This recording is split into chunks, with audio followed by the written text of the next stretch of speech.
Halo, Sola. Sol, sorry, dari tempatmu Oh, bisa bisa kedengaran nggak suaraku? jelas Kak, jelas. Suaraku Oke, gimana Kak?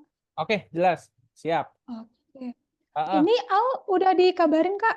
Udah, Link udah, Zoom-nya belum ya? udah, Udah. udah. Udah aku kasih.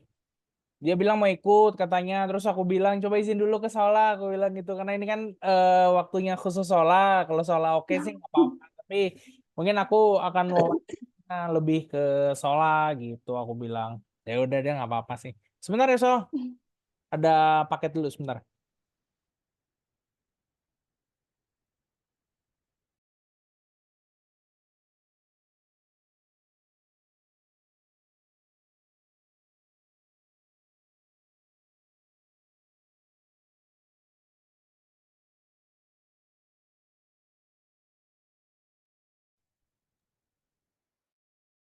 Udah siap? Siap Kak, tapi sebelumnya ini dulu ya, maksudnya ini kebetulan aku lagi radang kan Kak, Oke. tenggorokan. Jadi maksudnya nanti kalau misalnya aku tiba-tiba ngemut nggak apa-apa ya Kak? Iya, nggak apa-apa. Nggak apa-apa, nggak apa-apa. Oke. Yuk, kita mulai ya. Assalamualaikum warahmatullahi wabarakatuh. Selamat siang. Betul, ini dengan peserta atas nama Solafide. Betul Bapak? Baik. Sebelumnya, ini saya ingin meng-cross-check terlebih dahulu ya. Untuk Mbak Sola sendiri, ini masuk dalam jalur targeted ya, betul ya? Betul Bapak. Baik, saat ini Anda sedang bekerja di Dinas Pertanian Kabupaten Batubara ya. Betul Pak. Baik, boleh ditunjukkan terlebih dahulu Mbak untuk ID card-nya dan kemudian dilanjutkan dengan ruangan sekitarnya ya. Aduh, nggak bawa dikit Kak. Oke, boleh ditunjukkan di ruangan sekitarnya dulu ya. Ya, izin Pak. Baik, mohon jangan di-blur ya. Mungkin Oh, untuk oh lagi ini nggak berantakan. apa-apa ya Kak? Oh ya udah, Iya, oke, oke. Oke, oke. Lagi nggak proper ya. bener Kak. Oke, ya udah nggak apa-apa. Coba diputar, pengen lihat aja sih cara besok pas muter hari H-nya gitu. Apakah sejajar ini Kak? Sejajar dada atau gimana Kak? Sebenarnya bagusnya sejajar muka sih, sejajar muka jadi kamu kelihatan gitu. Terus coba kamu Gini ya, duduk. Coba kamu duduk. duduk. Duduk, udah duduk? Udah Kak. Oh ya udah, oke siap. Oke, oke kita langsung mulai aja ya. Eh, baik, peserta atas nama Solafide boleh silahkan memperkenalkan diri terlebih dahulu, kemudian dijelaskan saat ini kesibukannya apa. Baik Bapak, terima kasih atas kesempatan yang diberikan kepada saya. Perkenalkan nama saya Solafidi Angelina Lumban Gaul, bisa dipanggil Sola. Saat ini saya berusia 26 tahun dan saya berasal dari Kabupaten Batubara, Sumatera Utara. Saat ini saya bekerja sebagai seorang penyuluh pertanian di Dinas Pertanian dan Perkebunan Kabupaten Batubara. Dan saya sudah bekerja kurang lebih 3,5 tahun yang memiliki tanggung jawab 2 wilayah kerja, yaitu Desa Seraja dan juga Desa Pakam di Kecamatan Medan Kabupaten Batubara. Dan selama bekerja, saya tertarik terhadap isu penguatan bargaining position para petani melalui pengembangan kelembagaan ekonomi petani. Dan saya berencana ingin melanjutkan pendidikan saya di Universitas Gadjah Mada pada program studi Magister Manajemen Agribisnis. Mungkin itu perkenalan singkat dari saya. Terima kasih, Bapak. Baik, tadi Anda menjelaskan bahwa Anda saat ini bekerja sebagai penyuluh di Kabupaten Batubara ya. Boleh Benar. dijelaskan untuk tugas pokok dan fungsi Anda di sana sebagai apa, kemudian peranan Anda di sana sebagai apa?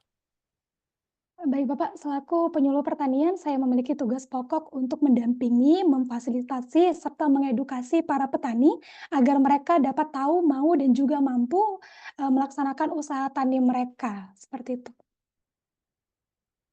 Baik, selama Anda bekerja, apakah Anda pernah menemukan satu masalah yang berarti untuk Anda? Kemudian jika pernah, bagaimana cara Anda menyelesaikan masalah tersebut? Tentunya selama bekerja saya pernah mengalami masalah, Bapak. Mungkin dalam waktu dekat ini adalah masalah ketersediaan pupuk kimia yang saat ini cukup langka di Kabupaten Batubara itu sendiri. Para petani umumnya merasa resah akibat adanya isu tersebut. Namun, untuk mensiasati hal tersebut, kami selaku penyuluh pertanian berupaya untuk memberikan solusi, yaitu adalah penggunaan pupuk organik, seperti itu, Pak. Baik. Memang Anda sendiri memiliki cita-cita ke depannya ingin menjadi apa? Baik, Bapak. Cita-cita saya tentunya saya ingin membantu para petani, meningkatkan pendapatan para petani, khususnya di Kabupaten Batubara itu sendiri terdapat kurang lebih 3.000 petani.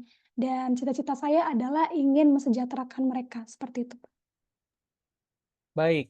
Kemudian saya melihat esai Anda bahwa Anda dulu menempuh pendidikan S1 di Universitas Sumatera Utara untuk jurusan agribisnis ya. Untuk Benar, Bapak. pada saat Anda menjalankan perkuliahan S1 dulu, apa kegiatan apa yang Anda ikuti seperti misalnya organisasi atau kemudian Anda boleh menceritakan juga pengalaman riset Anda seperti itu. Selama saya berkuliah di Universitas Sumatera Utara, saya mengikuti organisasi Ikatan Mahasiswa Sosial Ekonomi Pertanian. Organisasi tersebut merupakan organisasi untuk program studi agribisnis itu sendiri. Dan selama saya mengikuti organisasi tersebut, saya pernah menjabat sebagai koordinator humas dan juga bendahara umum. Dan kami pernah melakukan suatu proyek yaitu IMASEP Expo yang terdiri dari pengabdian masyarakat. Kami juga memfasilitasi adik-adik yang ingin masuk ke dalam Universitas Sumatera Utara melalui kegiatan tryout dan juga kami mengadakan konser kecil di kampus dan itu juga untuk mendukung UMKM yang ada di lingkungan kampus Universitas Sumatera Utara. Dan juga selama berkuliah saya pernah melakukan riset, itu adalah skripsi saya mengenai faktor-faktor yang mempengaruhi produktivitas tenaga kerja pemanen kelapa sawit, studi kasus di kebun PTPN 3 di Kabupaten Asahan, Provinsi Sumatera Utara, Bapak. Baik, selama Anda mengikuti organisasi dulu, apakah Anda pernah menemukan pengalaman yang kurang menyenangkan bagi Anda pada saat itu? Tentunya pernah, Bapak. Pada saat itu ketika saya menjabat sebagai koordinator humas, mengharuskan saya untuk menjalin komunikasi bukan hanya di dalam pihak kampus, melainkan juga di luar pihak kampus, yaitu adalah untuk mencari sponsorship atau media partner yang mau mendukung kegiatan kami pada saat itu. Dan tentunya hal tersebut menjadi tantangan tersendiri bagi saya selaku koordinator humas untuk mampu meyakinkan para sponsorship dan juga media partner untuk mampu bergabung bersama dengan kami, menyukseskan acara IMASEP Expo tersebut, Bapak. Baik, kemudian saya melihat bahwa Anda ini termasuk seorang pribadi yang bisa dibilang perfeksionis dan juga workaholic ya.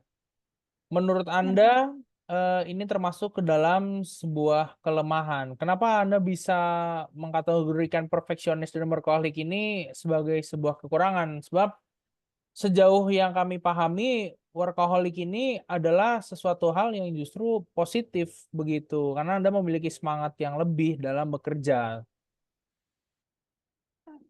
Tentunya Bapak, setiap peserta memiliki kekurangannya masing-masing. Dan sebagian peserta ada yang beranggapan bahwa perfeksionis ini merupakan suatu kekuatan bagi mereka. Namun bagi saya perfeksionis ini merupakan kelemahan saya pribadi Bapak, karena saya cenderung mengerjakan suatu pekerjaan lebih lama dibandingkan teman-teman yang saya yang lain, karena saya ingin memastikan pekerjaan saya dapat berjalan sesuai dengan rencana dan hasilnya juga sesuai dengan rencana. Namun meskipun hal tersebut menjadi kelemahan saya pastikan bahwa pekerjaan saya tidak melewati tenggat waktu yang telah ditentukan. Dan saya juga merupakan seorang yang workaholic, karena saya seorang workaholic, saya sering lupa makan, Bapak. Namun mensiasati hal tersebut, saya sering membawa suatu pouch yang berisi makanan ringan di dalam tas saya, jadi saya bisa, memakannya di mana saja dan kapan saja, seperti itu, Bapak. Oke, baik. Kemudian, tadi Anda menjelaskan bahwa perfeksionis dan juga workaholic ini, sebagai satu kekurangan ya. Justru, Anda ini apakah Jika bekerja di dalam tim, kemudian Anda menjadi pemimpin di dalamnya, Anda memberikan kepercayaan yang, lebih kepada anggotanya atau tidak? Sebab, kami melihat bahwa Anda tidak memiliki kepercayaan terhadap anggota jika Anda sedang memimpin di dalam organisasi ya? Baik Bapak, gaya kepemimpinan saya selama saya berorganisasi adalah delegatif, di mana saya menginginkan teman-teman yang lain juga ikut turut berkontribusi. Walaupun kelemahan saya merupakan seseorang yang perfeksionis, namun saya juga menginginkan teman-teman yang lain untuk ikut turut andil dalam kegiatan yang kami laksanakan. Dengan kelemahan saya tersebut, saya bisa mendelegasi teman-teman yang lain untuk mampu bekerja sesuai dengan aturan maupun sesuai dengan rencana yang sudah ditetapkan. Baik. Kemudian, pernahkah Anda menemukan sebuah permasalahan ya, mungkin dalam bekerja ataupun berkuliah dan kemudian lesson learn apa yang Anda dapatkan di dalamnya? Baik Bapak, permasalahan yang mungkin sering saya alami adalah banyaknya komoditas pertanian yang rusak akibat hama tanaman. Lalu hal yang saya pelajari dari pengalaman tersebut adalah bagaimana kita setulus hati merawat tanaman tersebut, karena tanaman tersebut juga merupakan makhluk hidup. Jadi saya juga menyadari bagaimana kita merawat tanaman itu sama dengan halnya bagaimana kita merawat diri kita sendiri. Untuk selalu memberikan afirmasi-afirmasi positif, memberikan makanan-makanan terbaik untuk diri kita sendiri agar kita mampu tumbuh dan berkembang dengan baik dan akhirnya nanti memberikan output yang baik pula di lingkungan sekitar. Seperti itu, Bapak. Baik. Kemudian, saya melihat bahwa Anda di esai menjelaskan, Anda memiliki rencana untuk mengambil 3 bidang studi. Yang pertama itu ada di UGM untuk jurusan Magister Manajemen Agribisnis, yang kedua untuk IPB Sains Agribisnis, dan yang ketiga adalah UGM untuk Magister Penyuluhan dan Komunikasi Pembangunan. Apa motivasi Anda untuk mengambil ketiga pilihan universitas tadi?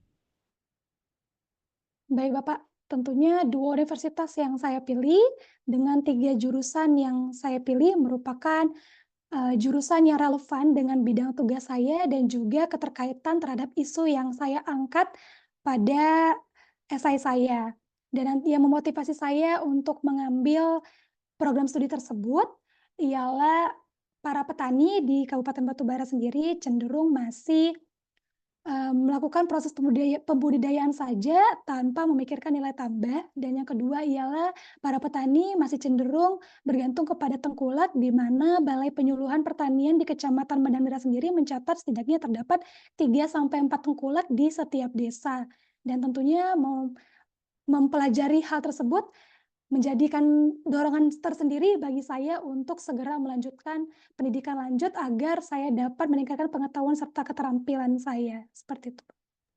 Baik, di akhir Anda menjelaskan bahwa Anda harus segera melanjutkan studi S2 untuk meningkatkan keterampilan, seperti itu. Memang, meningkatkan keterampilan ini harus melalui pendidikan S2? Baik Bapak, bagi saya harus, karena saat ini kondisi di Kabupaten Batubara sendiri belum ada pengembangan kelembagaan ekonomi petani yang cukup memuaskan. Dan saat ini juga pada Rentra di Dinas Pertanian, saat ini juga mencantumkan hal tersebut, bagaimana meningkatkan kelembagaan ekonomi petani di Kabupaten Batubara itu sendiri. Dan melalui program beasiswa LPDP ini, saya memohon izin juga kepada atasan saya langsung, kepala dinas, untuk ingin melanjutkan pendidikan agar nantinya permasalahan di Kabupaten Batubara dapat mungkin saya teliti lebih lanjut melalui pengalaman riset saya nanti di S2, seperti itu, Bapak. Baik, kemudian, boleh Anda ceritakan rencana riset yang akan Anda ambil nantinya apa? Kemudian, rencana kontribusi dari esai Anda itu sendiri apa? Baik Bapak, adapun, rencana penelitian yang ingin saya lakukan ialah peran kelembagaan ekonomi petani sebagai strategi pengembangan usaha tani, di mana nantinya itu bertujuan untuk melihat bahwa adanya faktor yang benar-benar mempengaruhi kelembagaan ekonomi petani itu dalam pengembangan usaha tani pertanian di daerah. Nantinya hal tersebut memberikan manfaat sebagai acuan bagi Dinas Pertanian Kabupaten Batubara untuk melihat apa sebenarnya faktor-faktor yang tidak dimiliki di Kabupaten Batubara itu sendiri, agar nantinya bisa diwujudkan serta diimplementasikan di Kabupaten Batubara, seperti itu, Bapak. Baik. Kemudian ini saya melihat di esai Anda menjelaskan ke depannya akan membangun rumah suluh seperti itu. Nah, itu boleh diceritakan terkait dengan rumah suluh sendiri, ini kapan tenggat waktu Anda akan membangun, kemudian apakah saat ini Anda merasa sudah memulai untuk menginisiasi rumah suluh ini? Baik Bapak, rencana rumah suluh itu termasuk ke dalam kontribusi jangka panjang saya Bapak, di mana nantinya saya berharap 10 tahun ke depan rumah suluh sudah terbangun, di mana rumah suluh ini merupakan mimpi saya Bapak sebagai wujud nyata bahwa kelembagaan ekonomi petani di Kabupaten Batubara sudah aktif dan juga sudah berperan dalam hal pembangunan pertanian di Kabupaten Batubara itu sendiri. Nantinya rumah suluh ini merupakan rumah pengolahan juga bagi hasil-hasil pertanian yang ada di Kabupaten Batubara. Dan nantinya saya ingin bersinergi bersama, jajaran pejabat tinggi di daerah Kabupaten Batubara, lembaga akademik, lembaga keuangan, serta juga ingin bersinergi dengan awardee-awardee LPDP yang ada di dalam negeri maupun di luar negeri yang memiliki isu maupun keterkaitan dalam bidang pertanian, seperti itu, Bapak. Baik, kemudian apakah langkah nyata tersebut sudah Anda mulai saat ini atau kapan Anda akan memulai rencana tersebut? Tentunya langkah kecil sudah saya mulai saat ini, Bapak. Walaupun saat ini saya masih membina 2 desa, namun saya sudah berupaya untuk selalu meningkatkan, kemampuan para petani. Yaitu mungkin salah satunya adalah saya bekerja sama dengan kepala desa wilayah binaan saya untuk mengaktifkan BUMDes di wilayah binaan saya, dan saat ini memang BUMDes belum terlalu optimal, namun bukti nyata BUMDes sudah aktif di wilayah binaan saya adalah sudah adanya agrowisata sawah di wilayah binaan saya, yaitu saat ini disebut sebagai agrowisata sawah Desa Seraja. Seperti itu. Oke, kemudian rumah suluh ini apakah nantinya berbentuk BUMDes sama seperti yang sudah dilaksanakan atau seperti apa ya? Baik Bapak, BUMDes dengan kelembagaan ekonomi petani tentunya berbeda. Nantinya rumah suluh ini akan berbentuk suatu, gedung besar Bapak, di mana nanti mimpi saya di dalam tersebut terdapat banyak informasi yang bisa diakses para petani, dan juga para petani saat ini kita tahu mereka sangat minim informasi Bapak, karena mereka tidak tahu menggunakan teknologi. Nantinya rumah suluh ini menjadi jawaban atas pertanyaan yang ingin ditanyakan para petani, dan nantinya rumah suluh ini merupakan rumah pengolahan juga dari hasil tani para petani di Kabupaten Batubara. Sehingga nantinya rumah suluh ini menghasilkan produk-produk dari hasil tani di Kabupaten Batubara, seperti itu. Baik, kemudian saya melihat bahwa untuk membangun kelembagaan, berarti bentuknya kelembagaan ya, rumah suluh ini ya? Oke, Benar, Bapak. baik. Kemudian untuk membangun sebuah kelembagaan ini, saya merasa, oh bukan saya ya, maksudnya realitanya saat ini banyak sekali wardi yang memilih untuk melanjutkan studi S2 bahkan S3 di luar negeri seperti itu.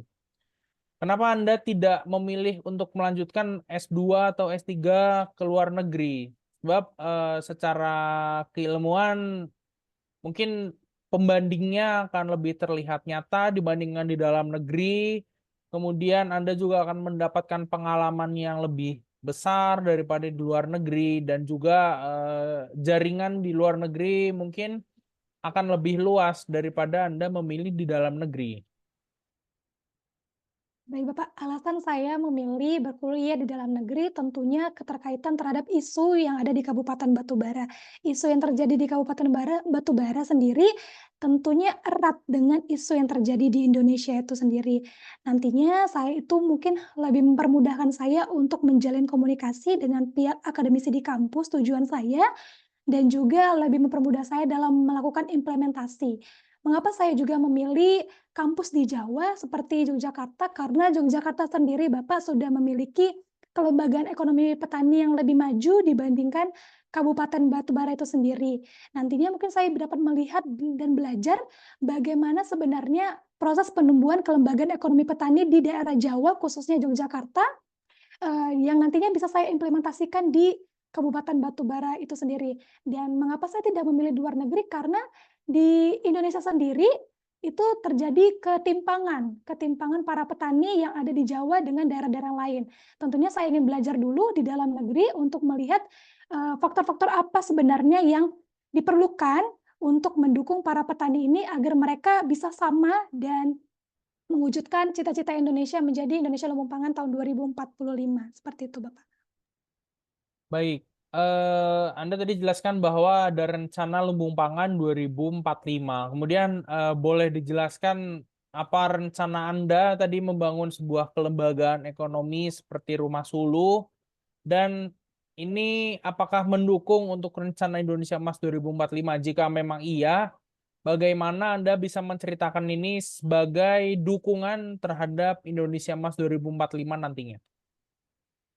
Baik, Bapak, dalam hal mendukung cita-cita Indonesia menjadi lumbung pangan 2045, Bapak Presiden Joko Widodo bersama dengan Dirjen Pangan dalam ratas mereka di tahun 2017 dan tahun 2022 telah berencana pemerintah ingin membangun suatu korporasi petani yang besar dalam hal mewujudkan pengembangan para petani, pengembangan kompetensi dan juga nilai tambah dari hasil pertanian tersebut.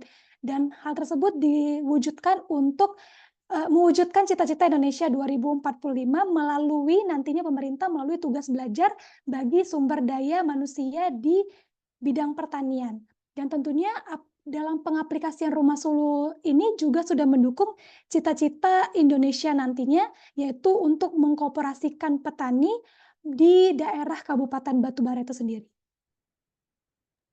Baik, berarti Anda juga sebetulnya Rumah Sulih ini mendukung untuk tujuan Indonesia Emas 2045 nantinya ya? Benar, Bapak. Oke, baik. Kemudian kita tarik kembali ya. Anda tadi menjelaskan bahwa Anda akan melanjutkan S2 di UGM. Kemudian, apa rencana Anda setelah lulus nantinya? Apakah Anda akan apakah bentuk pengabdian nyata setelah Anda kembali dari studi S2 nantinya?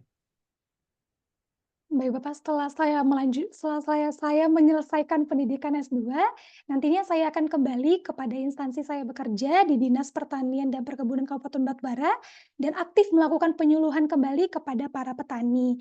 Dan nantinya saya juga ingin aktif berjejaring dengan para wardi-wardi LPDP yang memiliki latar belakang pada bidang pertanian untuk nantinya kami dapat mensosialisasikan maupun mendiskusikan permasalahan apa saja yang terjadi di daerah kami masing-masing. Dan saya juga ingin aktif di organisasi Periptani, Perhimpunan Penyuluh Pertanian di Indonesia, di mana nantinya ketika saya sudah lulus studi, saya tidak ingin ilmu saya hanya saya aplikasikan di daerah saya saja, melainkan saya ingin berkontribusi juga apabila teman-teman penyuluh lainnya memiliki permasalahan yang bisa mereka sampaikan melalui organisasi Priptan itu, nanti saya bisa membantu, bisa saling berdiskusi, bertukar pikiran, seperti itu, Bapak.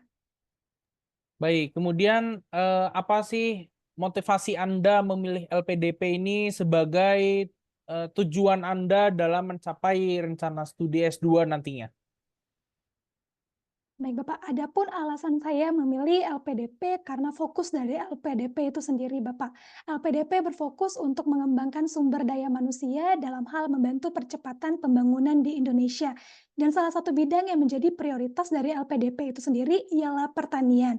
Dan juga dalam mewujudkan kontribusi saya memiliki keterkaitan dengan nilai-nilai yang terkandung dalam LPDP itu sendiri, yaitu adalah integritas, pelayanan, dan juga sinergi yang nantinya saya dapat wujudkan melalui kontribusi saya, Bapak.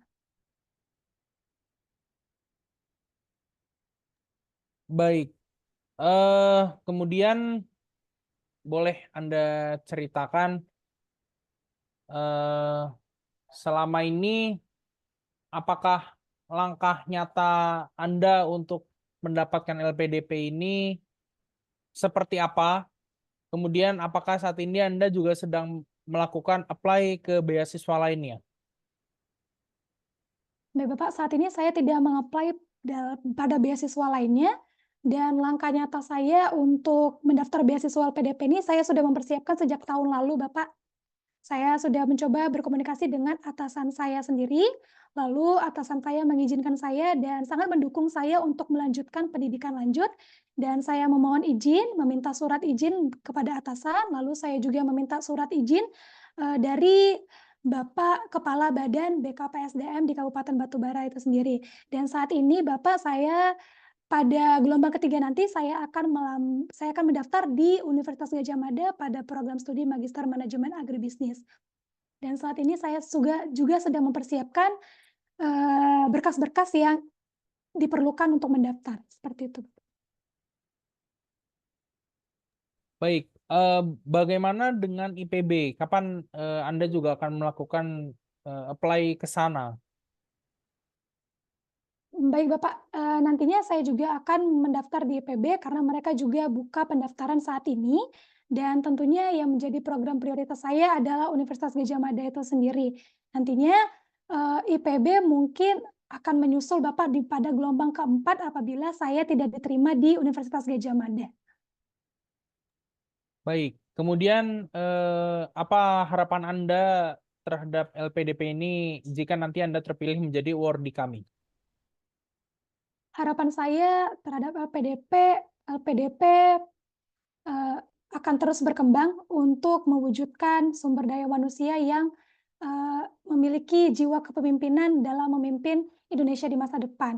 Dan besar harapan saya LPDP dapat memilih saya sebagai salah satu sumber daya manusia yang mampu mewujudkan hal tersebut. Nantinya mungkin kontribusi saya akan lebih nyata terhadap Kabupaten Batubara itu sendiri karena wujud dari pekerjaan saya selaku penyuluh pertanian yang sehari-harinya, bekerja, berdampingan dengan para petani, seperti itu. Oke, baik. Eh, Jika begitu, untuk interview pada sesi ini eh, kami cukupkan. Terima kasih atas kesempatan dan waktu Anda yang sudah Anda luangkan. Mungkin ada sedikit closing statement dari Anda untuk menutup sesi interview kali ini. Baik Bapak, terima kasih atas kesempatan yang luar biasa yang bisa saya, eee, ikuti pada hari ini. Terima kasih pula atas masukan serta saran yang telah Bapak berikan. Nantinya saran dan masukan yang Bapak berikan mungkin dapat saya terapkan di rencana studi saya. Nantinya Bapak, saya berharap LPDP dapat memilih saya sebagai salah satu, calon awardee yang mampu mewujudkan kontribusi nyata di Indonesia. Karena sejatinya bertani tidak hanya sekedar menumbuhkan tanaman, melainkan juga untuk menjaga kehidupan. Saya mohon maaf apabila saya memiliki, kesalahan kata maupun perbuatan selama proses interview berlangsung. Di akhir kata saya ucapkan terima kasih banyak. Baik, terima kasih. Sampai ini, apakah ada pertanyaan yang ingin Anda sampaikan kepada kami, tim wawancara LPDP? Tidak ada Bapak, Baik, terima kasih. terima kasih. Oke, Sola. Oke, aku mau nanya pertama sama kamu ya. Kita tadi mulai interview itu jam 1:15 ya, Sol. Sekarang 1:47. Ini menurut kamu ya, kenapa kamu hari ini interview lebih cepat daripada kemarin? Ya, karena kayaknya ini Kak, maksudnya, aduh aku harus cepet nih, aku harus cepet bilang gitu. Padahal aku tuh udah kontrol gitu di otak nih Kak, tenang tenang tenang, tapi nggak bisa tenang, Oke, nggak tahu aduh. oke. Jadi tuh gini, sebenarnya pada saat interview LPDP itu, Sol, nggak selamanya kamu itu 1 jam habis 60 menit. Bisa jadi kamu tuh interview lebih cepat. Bisa jadi misalnya kamu tuh interview cuma setengah jam, cuma 45 menit gitu. Kenapa? Karena at some moment ketika si pewawancara itu sudah mendapatkan jawaban yang cukup dari pertanyaan si interviewer, itu tuh mereka akan segera mengakhiri pertanyaannya gitu. Karena ya buat mereka oke sudah cukup terjawab nih gitu. Itu satu. Terus yang kedua, aku apresiasi sih kamu hari ini oke sudah lebih tenang, sudah lebih confidence daripada kemarin ya gitu. Karena apa namanya mungkin kamu sudah belajar juga ya dari minggu lalu, kesalahan-kesalahannya sudah coba diimprove gitu. Terus yang ketiga adalah struktur kamu dalam menjawab bagus. Jadi ketika ada pertanyaan, kamu tidak dulu melebar kemana-mana, tapi kamu jawab dulu pertanyaannya gitu. Dan itu menurutku sebenarnya sudah, makanya kenapa tadi aku bilang sebenarnya sudah terjawab karena kamu sudah mencoba menjawab dulu, baru kemudian kamu jabarkan di belakangnya gitu. Itu feedback yang bagus dari aku. Tapi ada improvement juga hari ini buat kamu gitu. Yang pertama tuh tadi kamu lupa bahwa kamu mendaftar di 2 universitas, satu di UGM dan satu di IPB. Jangan sungkan untuk kamu jelaskan pada saat kamu ditanya rencana studinya kemana, kamu jawab aja rencana satu di UGM untuk manajemen agribisnis, yang kedua di IPB, dan yang ketiga Magister Komunikasi Pembangunan gitu. Dan pastikan kamu tuh sudah melakukan survei terhadap itu karena mungkin aku sudah tanyakan ke minggu lalu, kenapa pilihan ketiga ini dengan pilihan 1 dan 2 itu berbeda? Kamu harus siapkan senjatanya, Sol.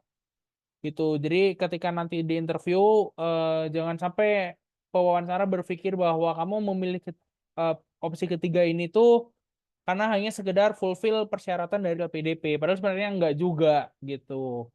Itu terus eh, yang ketiga feedback dari aku adalah kamu selalu lupa bahwa ketika ditanya cita-cita kamu menjabarkan rumah suluh gitu. Jadi nah itu menjadi hal yang itu jangan sampai lupa gitu. Karena kan aku berkali-kali bilang ya bahwa rumah suluh ini diangkat dan tadi sebenarnya kamu agak muter-muter pada saat pertanyaan di BUMDes dan juga rumah suluh. Karena pewawancara akan berpikir bahwa rumah suluh ini sebagai sebuah BUMDes padahal sebenarnya itu lembaga.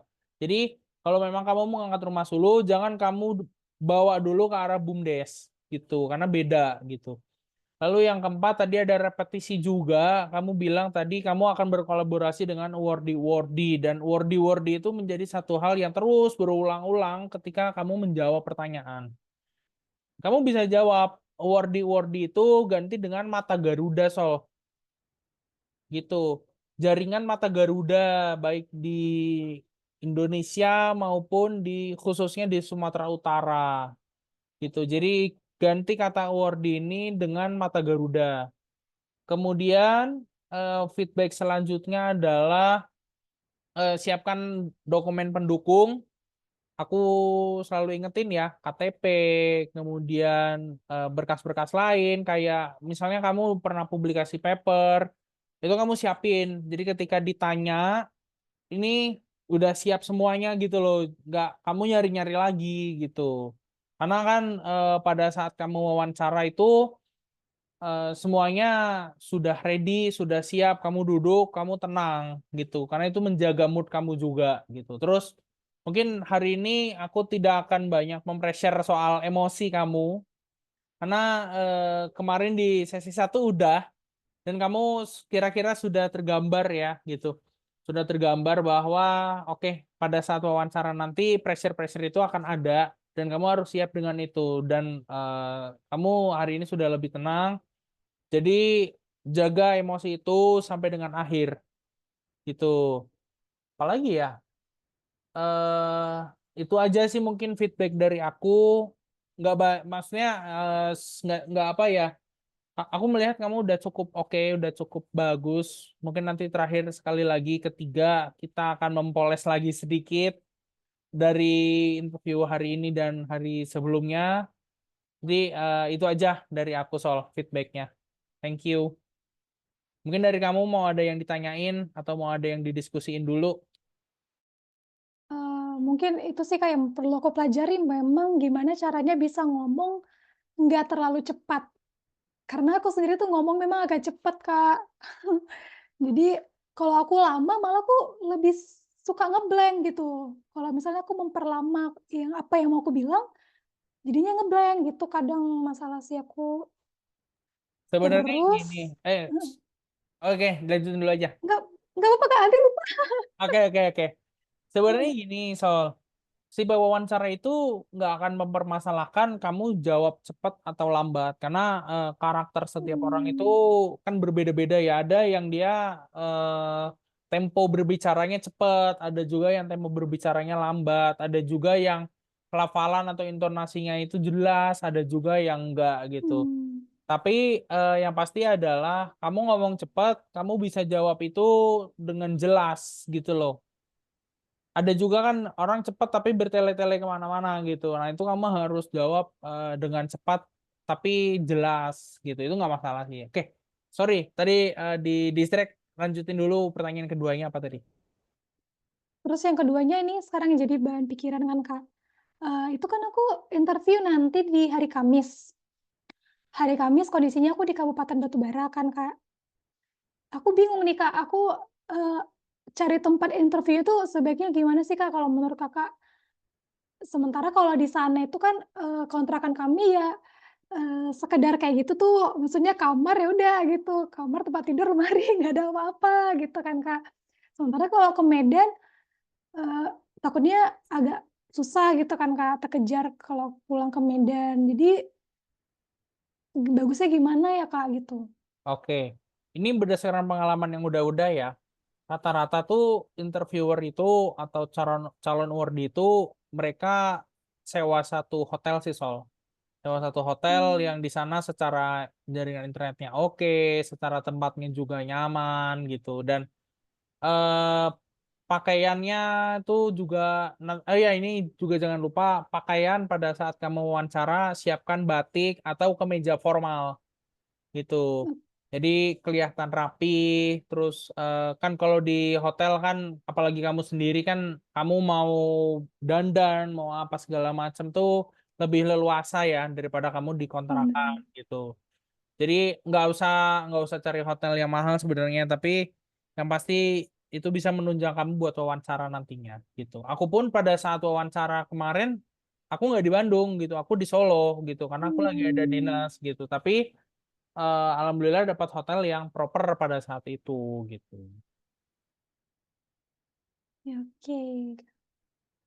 Mungkin itu sih, Kak.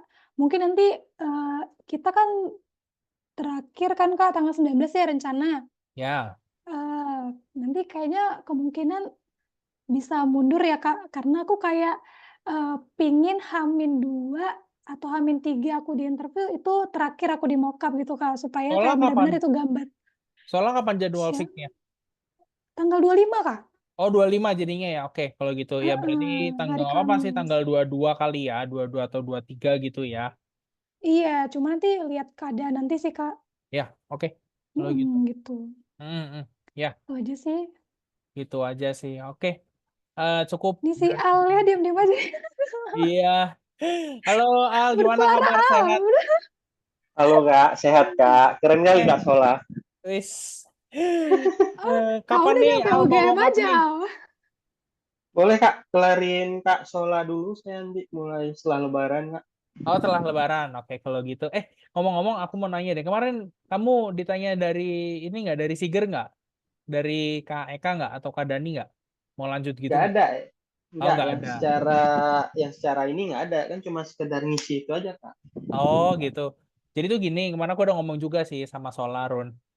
Eh, Ya, kemarin kan aku bilang sama Sola, aku kemarin ditanya sama Kak Eka, terus aku bilang, ini udah mau selesai, aku endingin dulu ya, daripada nanti kepotong ya. iya ya Kak. Ah ya, nanti kita bikin lagi. Sorry nih, nggak premium. Yo, Assalamualaikum.